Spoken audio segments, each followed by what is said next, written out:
بسم اللہ الرحمن الرحیم۔ 22 اگست بروز چاشمہ بعد نماز عشاء جناب عبید اللہ صاحب سن 1962۔ بھائیوں اور دوستوں،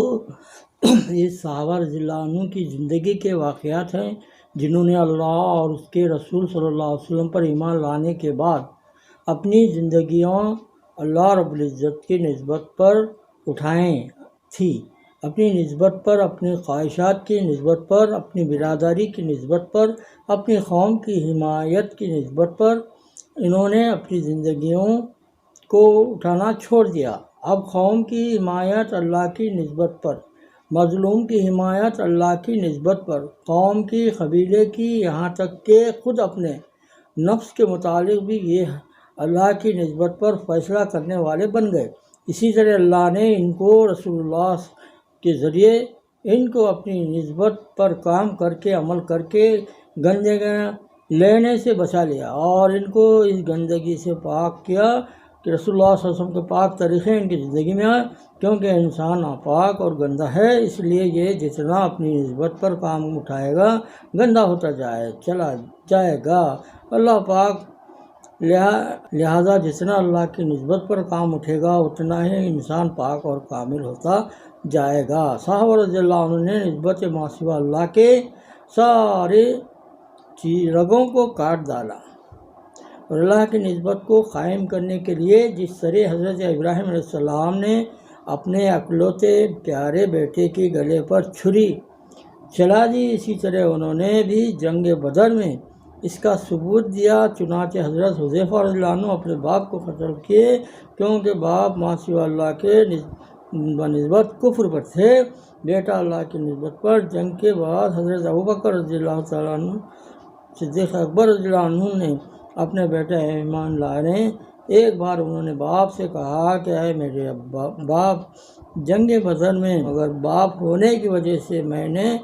تم پر حملہ نہ کیا، تو حضرت ابوبکر صدیق رضی اللہ عنہ نے فرمایا بیٹا، خدا کی قسم اگر تو میرے مقابلے میں آتا تو میں اس کی پرواہ نہ کرتا کہ میرا بیٹا ہے، بلکہ ضرور قتل کر دیتا۔ اسی طرح صحابہ رضی اللہ عنہ کی زندگی کے کئی واقعات ہیں جنگ بدر میں اور دوسری جنگوں میں بھی کہ جن میں بیٹا باپ کے،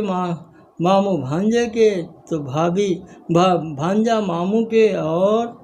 بھائی کے، چاچا بھتیجے کے، تو بھتیجا چاچا کے مقابلے میں محض اللہ کی نسبتوں کو قائم رکھنے کے لیے قتل کرتے ہیں اور قتل کیے جاتے ہیں۔ اسی جنگ میں حضرت مصعب بن عمیر رضی اللہ عنہ کے بھائی کو ایک دوسرے صحابی قید کرنے کے لیے اس سے ہاتھ باندھ رہے ہیں۔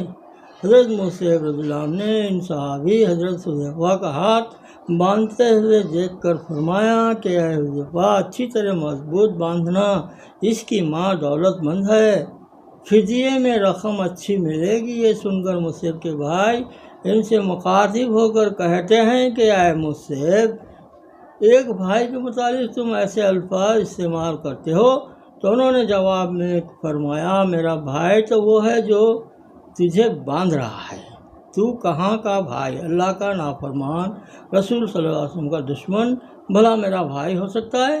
حضرت ابو سفیان رضی اللہ عنہ صلح حدیبیہ کے بعد اس معاہدے کو اور بڑھانے کے لیے کفار مکہ کی طرف سے